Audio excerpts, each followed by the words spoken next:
राज्यात शेतकरी कर्जमाफी योजनेची अंमलबजावणी वेगाने सुरू आहे। आमदार बच्चू कडू असतील किंवा रविकांत तुपकर असतील यांचे आंदोलन पण सुरूच आहे। तर जून अखेरीस अथवा जूनच्या पहिल्या आठवड्यापर्यंत बहुतांश प्रक्रिया पूर्ण करण्यात येणार असून या योजनेचा लाभ राज्यातील सुमारे 56 लाख पात्र शेतकऱ्यांना मिळणार आहे, अशी माहिती सहकार मंत्री बाबासाहेब पाटील यांनी बुधवारी विधान परिषदेत नियम 260 अंतर्गत चर्चेला उत्तर देताना दिले आहे।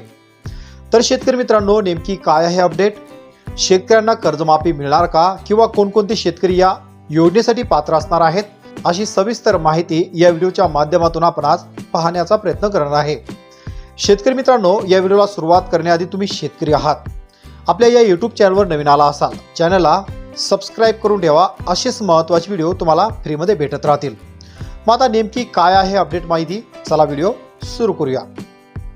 राज्यात कर्जमाफीची प्रक्रिया पारदर्शक व सुलभ करण्यासाठी प्रशासनाने व्यापक डिजिटल यंत्रणा उभारली आहे। शेतकऱ्यांचे 2 लाख रुपयांपर्यंतचे पीक कर्ज माफ करण्यात येणार असून यात अल्पमुदत, पुनर्गठित व पुनर्रचित कर्जाचा समावेश असणार आहे। नियमित कर्जफेड करणाऱ्यांना 50,000 पर्यंत प्रोत्साहन लाभ, तर 2 लाखापेक्षा अधिक कर्ज असलेल्या शेतकऱ्यांसाठी वन टाइम सेटलमेंट योजना लागू केल्या जाणार आहे। या संदर्भात आवश्यक निर्देश दिले असून थकीत कर्जदारांना पुन्हा कर्जपात्र करण्यासाठी किंवा त्यांना पुन्हा कर्ज मिळण्यासाठी प्रयत्न सुद्धा केले जाणार आहेत। तर उर्वरित तक्रारी आणि मागण्यांवर निर्णय घेण्यासाठी मुख्यमंत्री, उपमुख्यमंत्री, कृषी मंत्री व सहकार मंत्री यांचा समावेश असलेला मंत्री गट काम करत आहे, असे मंत्री पाटील यांनी सांगितलं आहे। त्याचबरोबर राज्यभरामध्ये शेतकरी संघटना असेल किंवा बच्चू कडू असेल यांनी वेगवेगळ्या प्रकारचं सिनेस्टाईलने आंदोलन सुद्धा केलं, तर त्यांच्या आंदोलनात कितपत यश येईल हे कर्जमाफी झाल्यावर आपल्याला कळेल। तर पात्र शेतकऱ्यांना स्वतंत्र युनिक क्रमांक मिळणार असून पात्र शेतकऱ्यांना स्वतंत्र युनिक क्रमांक देण्यात आला आहे। तर ऑनलाईन पोर्टलवर डेटा अपलोड केला जात आहे। लाभार्थ्यांची यादी ग्रामपंचायत, जिल्हा मध्यवर्ती बँका व सहकारी संस्थांमार्फत जाहीर केल्या जाणार आहेत।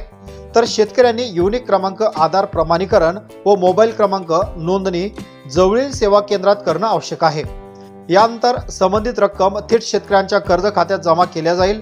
त्यानंतर बँकेमार्फत शेतकऱ्यांना संदेशाद्वारे कर्जमाफीची किंवा कर्जमुक्तीची माहिती दिल्या जाणार आहे, असं मंत्री म्हणाले आहेत। तर महत्त्वाचा मुद्दा असा की 2019च्या कर्जमाफीतील शेतकऱ्यांनाही यामध्ये थेट लाभ दिला जाणार असून महात्मा ज्योतिराव फुले कर्जमुक्ती योजनेतील 1271 लाख शेतकऱ्यांना राज्य सरकार दिलासा देणार आहे। तर मुख्यमंत्र्यांच्या अध्यक्षतेखालील उपसमितीत याबाबत चर्चा सुरू झाली आहे।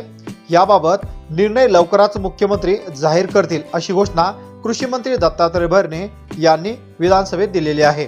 मग आता तुम्ही कर्ज काढलेलं असेल, तुमचं कर्ज कोणत्या वर्षापासून थकीत आहे किंवा तुम्ही नियमित कर्जदार आहात का, किंवा तुम्ही आतापर्यंत किती वेळेस कर्ज भरलं किंवा 2019च्या कर्जमाफीमध्ये तुम्ही बसला होता का, नक्कीच कमेंटमध्ये कमेंट करून कळवा। आणि शेतकऱ्यांची कर्जमाफी व्हावी किंवा नाही व्हावी हे तुमचं मत सुद्धा नक्की कमेंटमध्ये कमेंट करून कळवा। आणि अशाच कामाचे आणि प्रत्येक योजनेचे व्हिडिओ तुम्हाला फ्रीमध्ये भेटत राहण्यासाठी चॅनलला सबस्क्राइब करून ठेवा। आणि हा व्हिडिओ त्या शेतकऱ्यांना नक्की शेअर करा ज्या शेतकऱ्यांनी राज्य सरकारच्या बँकेकडून कर्ज घेतलेला आहे।